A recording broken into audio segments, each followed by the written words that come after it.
views and opinions expressed in this program are those of the participants and do not necessarily reflect the views of BronxNet or the program underwriters.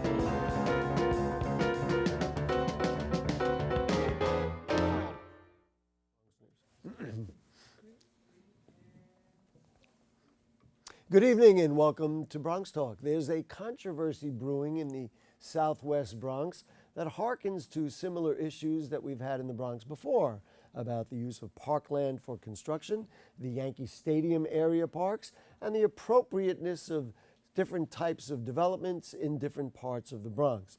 Even though their vote has no actual power, it is only advisory.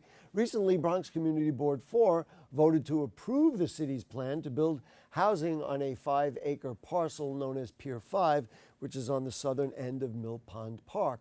Advocates are saying, wait a minute, that's parkland.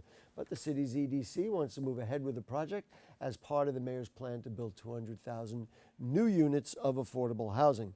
But those advocates think there may be an even better place to build that housing, and that will be our show tonight. What to do at the southern end of Mill Pond Park. To help guide the discussion, we welcome community resident Anita Antonetti. Nice to have you with us. Thank you, Gary.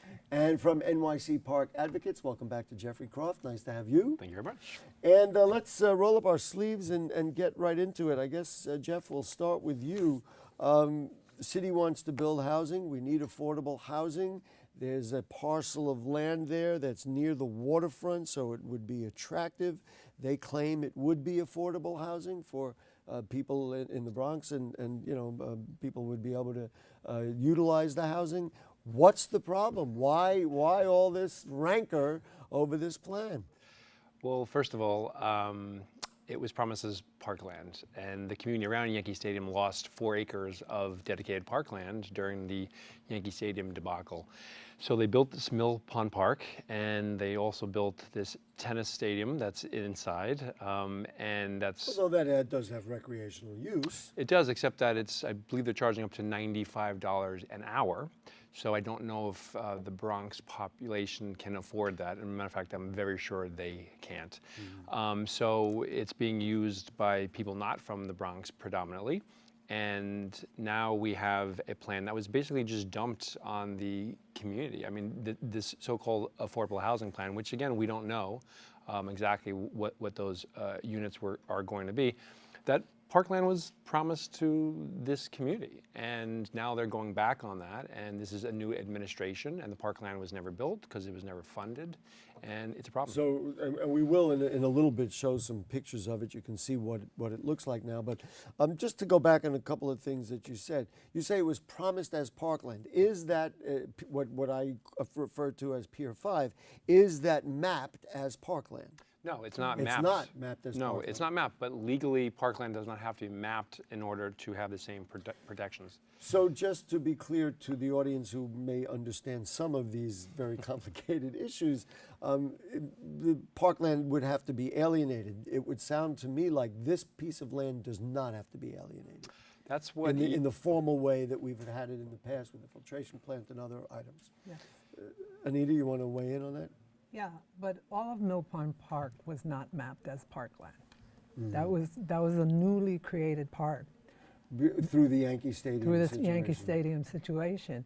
And in fact, it was because of the community and the community boards voting against the project that we got Mill Pond Park, because the only replacement that they originally wanted to do was to put the track on top of the parking garage. That was the one which we currently have. I mean, there's Heritage Field, but then there's also the soccer field and Right. the track and Yeah. those things that are.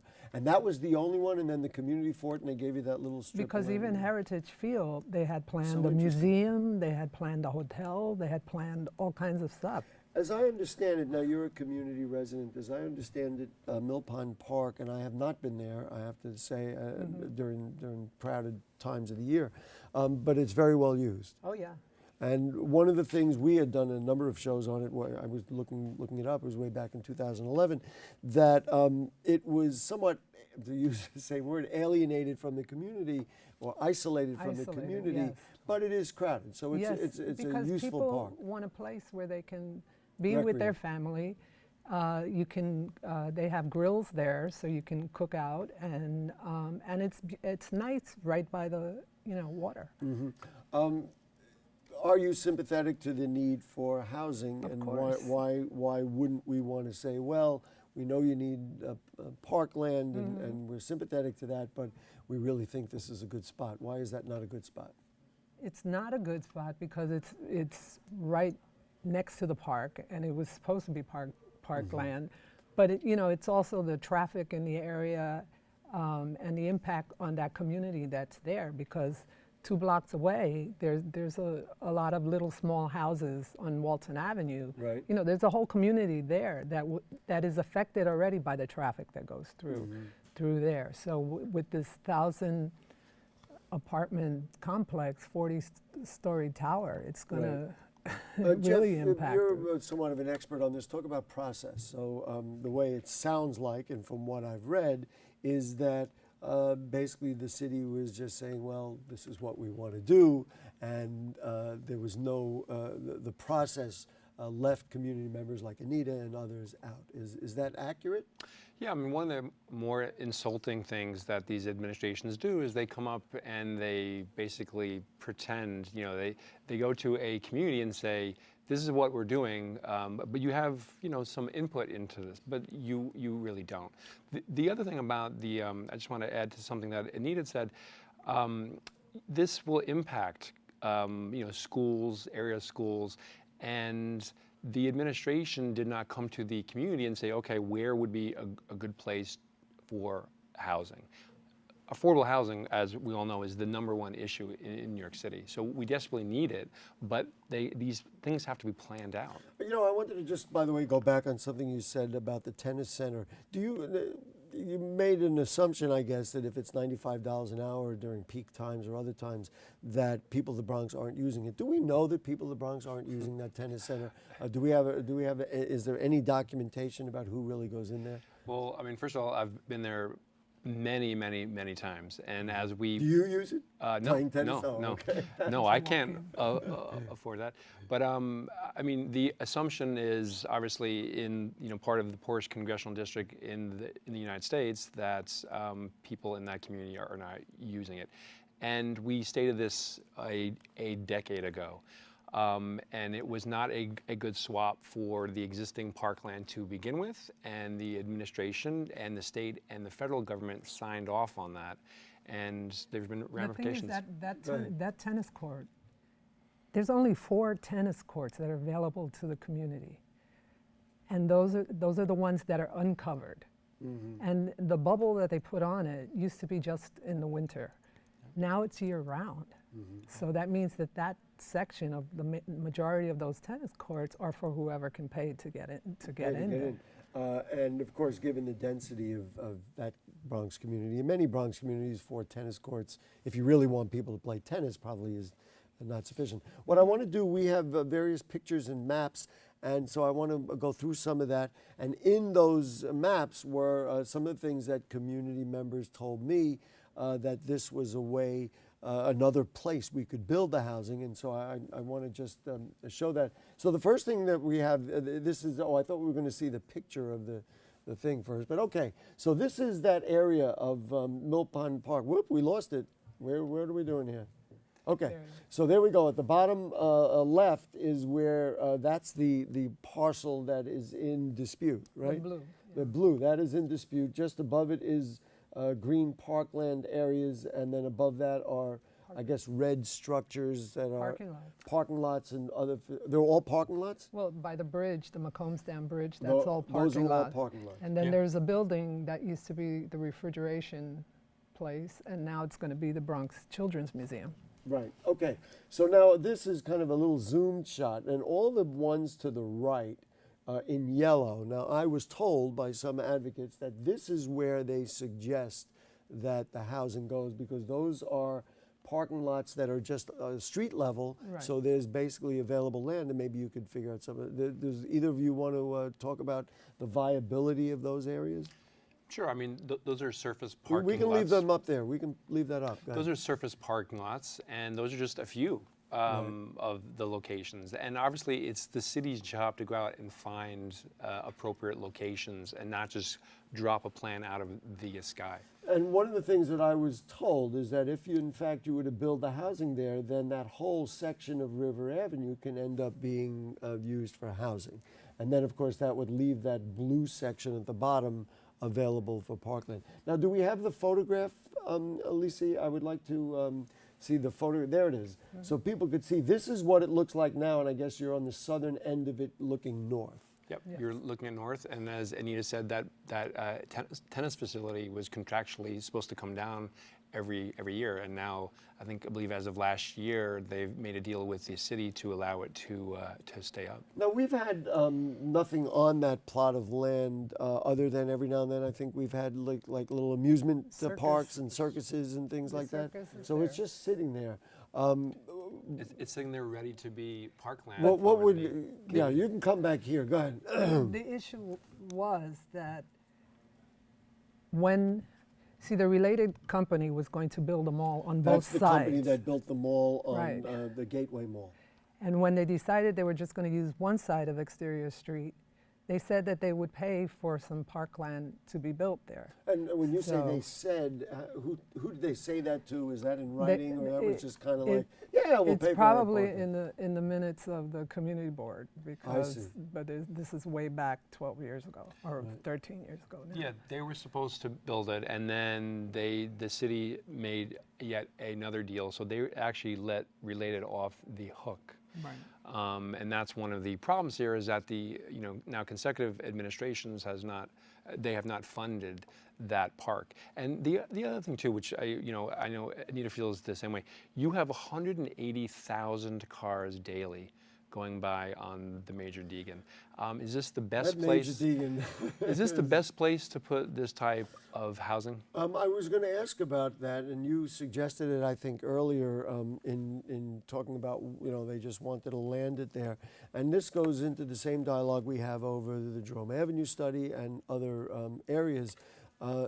Has there been talk, if you're going to put 1,000 units, has there been talk of schools, of transportation Zero. facilities? They did a generic environmental impact statement. What does that mean? Generic means that it can fit anywhere. It wasn't done around our community. And what is there in that community? How many schools are there? It didn't take into consideration we have a hospital down the street, that we have the subway Which hospital are you entrance. referring Lincoln to? Hospital It's a is little not far away. But No, but I mean the you're people saying that going that and would coming. be the hospital they would use if Right, God an forbid, emergency. Emergency. We And so have obviously Ostos that's Community crowded enough. College is there. Right. We have the people that live there on Walton Avenue as well. None of that was taken into consideration. The train station, 149th Street in Grand Concourse, this 4 and a 5 train, it's overcrowded already Sure, right now. We had this conversation on the program, I don't know, last week or 2 weeks ago or whatever it was, when we did a show on traffic and roads, and we were talking about how things are put up, and we have that at the Hutch Metro Center, and we have it on Broadway and the North Broadway, that things are put up, and we're happy about having new amenities and new ideas, but we never take a step back, and what you're suggesting is in this case that hasn't been done See, either. if they had done a proper environmental impact statement, they would have taken into consideration all of this that's happening around the community, but they didn't. They just plopped one down. Jeff, from a legal standpoint, why are they able to do that? In other words, she's saying it's not appropriate, but legally, can the city just proceed in its way? I mean, you were successful recently in Willets Point Do we see yet another court battle if this is the way the thing goes? Well, we have been working on it, including, definitely some great residents in the Bronx looking at legal issues, and we will certainly look at this because it is an important issue, and we're seeing this citywide now. The administration wants to use housing. Matter of fact, we're seeing this in NYCHA properties, 80 projects throughout the city. And again, but where's the plan? You can't just come up with these things without properly assessing it and doing the studies, and also, working with communities, because that's we have some more things we're going to show in a minute, so hang on to the people in the booth there. But the feeling is, and and I try to talk to people on all sides, the feeling that I get is that no matter what we propose, people are going to be against it. Now, let's just use that example that we just showed. If the city were to come to this community or to you individually and say, you know what, okay, we're not going to build there, we're going to, or even if this was the beginning of it, and we're going to build on those parking lots on River Avenue, wouldn't there be an outcry anyway that people would say, you know what, it's going to be gentrification, this is not an appropriate place for it, and that kind of thing? Or would the community say, oh, this is part of what we all would need to do to help develop the city and develop the Bronx? No, but working with the community, we can say this is the housing that we need.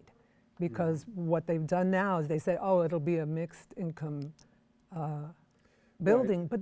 But the other part of it, they don't even have a developer or a mechanism to get developers. At this So point, this is all a pipe dream is what it is. But what they're doing is taking the land away. What they said was, and this was out of an article I read in the Mott Haven Herald, the city had said that they were building for renters with income ranges between 30 and 130% of the area AMI. Some people thought that was not low enough, but at some point you got to build some housing. No, but when I was on the community board, the housing committee was always looking to have not just low-income housing, because that's what was happening all over the place, was low-income housing, Right. but to have like a middle-income housing also, so that the children, let's say, went to college and they became professionals, that they could live in the community as well. Right. But the way it was going, they couldn't, because they made too much money So to get it it. was almost like on both ends of the Right, scale, it wasn't exactly. working. So let's show some of the other, we have some interesting visuals that I guess NYC Park advocates presented. So what is this? I guess this is kind of like an overhead view, right? Yeah, this is the actual master plan that they did, I guess, over a decade ago. And Who is you the see, they that did this? The city. City planning and City planning, yeah. This is their master plan for that site. And if you look on the left hand side, you'll see the 5 acres of parkland. Right, that's kind of the gray area with Yeah. that green circle in the middle of it. Yep. So you see a recreation center, you see a green lawn, you see a kayak launch, and I believe a skate park on the top right. Yeah. I guess a devil's advocate place would be, well, things change. I mean, this was a plan 10 years ago. I mean, right? Sure, but But it was the facilities that they didn't build in the other parks, like a rec center, like access to the river. That piece was supposed to have access to it, because we have the Oak Rail line. So what you're saying That's is they cutting really people didn't, off the they didn't river. complete that plan. They didn't make good on what that plan promised, and now they're saying, you know what? And now you're not even getting the other part. right. Go I ahead. mean, the community lost 4 acres of parkland, and even just in Mill Pond Park, besides having the outrageously priced tennis facility, you have now on the second floor of Building J, you have a children's museum, which on the surface sounds great.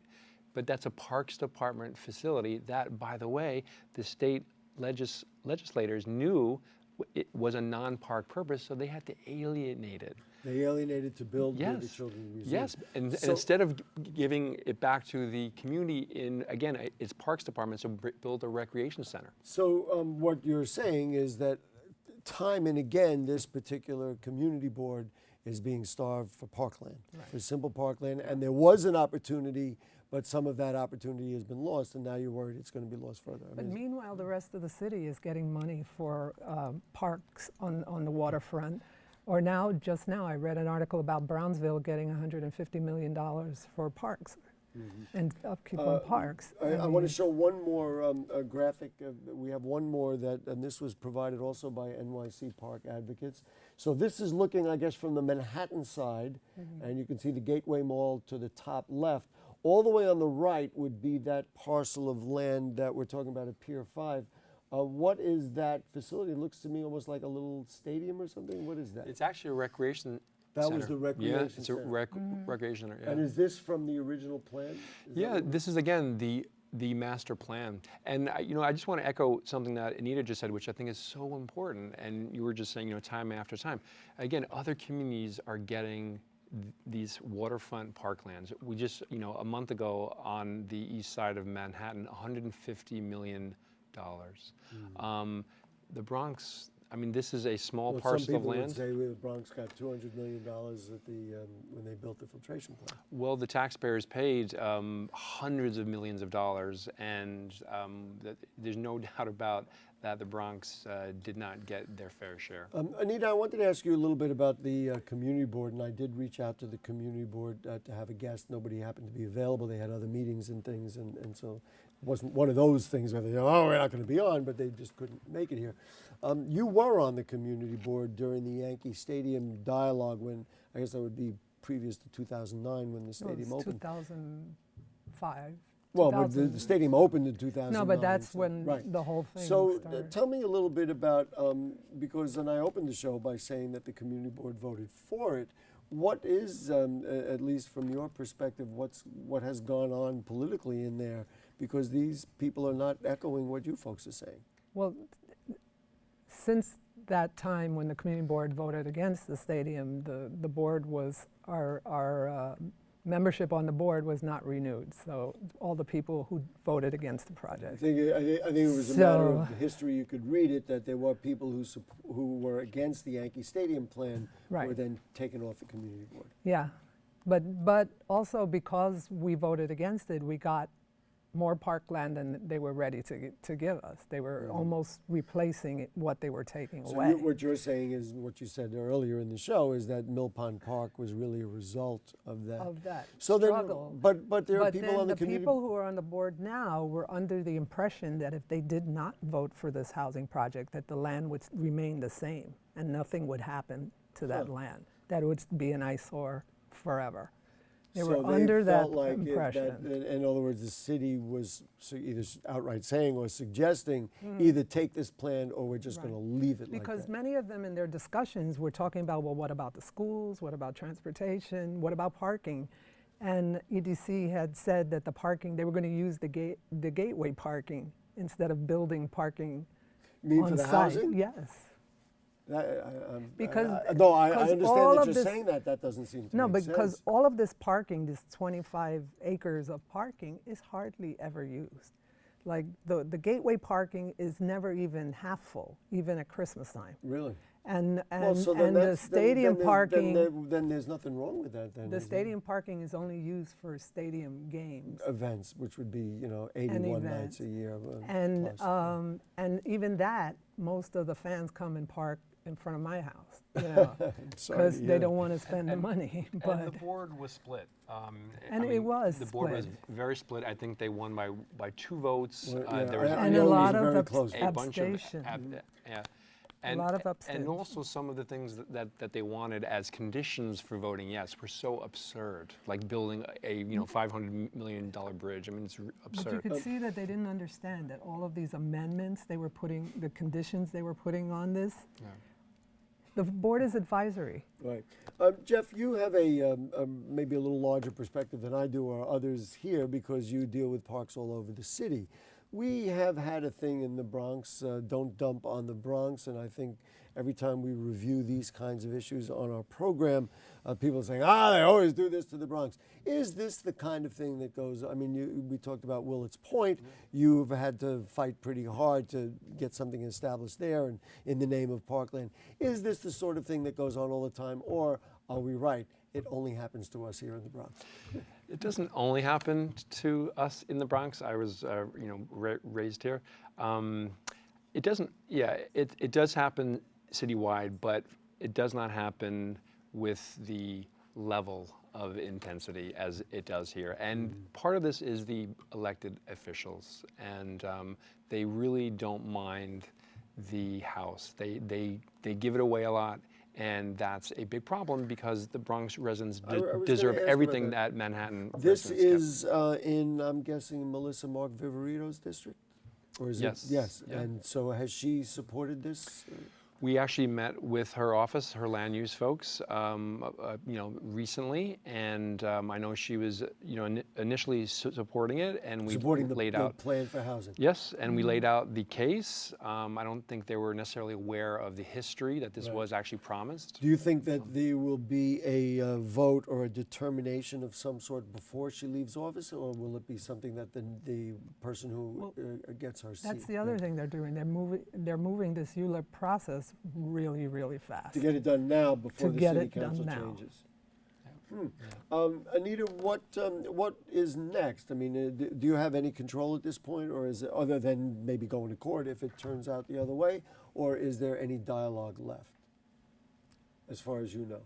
I mean, we can dialogue and dialogue and dialogue, and then. But in other words, I don't see any other way, because now with the community board's vote for it, they can say the community is for So it. Jeff, the next news we're going to have on this is going to be, now we're going to read that the plan, just ostensibly the plan was approved, and there are people in community, much like you did at Willets Point, going to go to court? Again, we're looking at every legal option, and it's a pain to do these lawsuits, but they are very important, and especially when elected officials give land away. Listen, it is our responsibility to talk about these things, and we appreciate that Anita Antonetti, a community resident, comes out. That's one of the beautiful things of people in the Bronx. They stand up and say what they think. And Jeff Croft, always a good foil for our program, and we appreciate NYC Park Advocates for advocating for our city. Very much. Okay, folks, if you have further questions or comments on anything you heard on tonight's show or anything going on in the Bronx, then send us an email at bronxtalk@bronxnet.org. You can tweet us at BronxTalk or post comments on our Facebook page, and we'll read those on the air during a future edition of the program. Check out our archives at bronxnet.org. You can find Bronx Talk on the lower right navigation bar. Now, we'll see you next week as we talk about alternative ways to fight the opioid crisis. Should be very, very fascinating. Thanks to our producer is Lisi tonight, and we had a film director as well, and we thank William for doing that, and we thank them, and we thank you, and we thank the cast of thousands. Good night.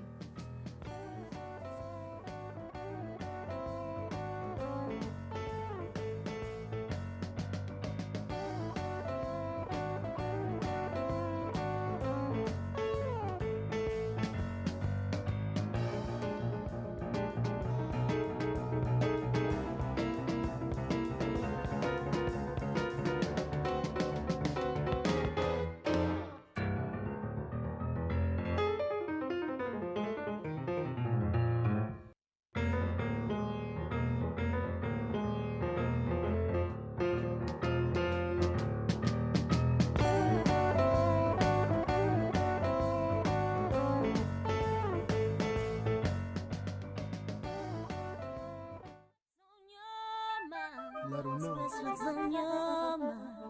What's on your mind? Hey, I'm Darren Hyman. I want to invite you to share with me on Perspectives with yours truly.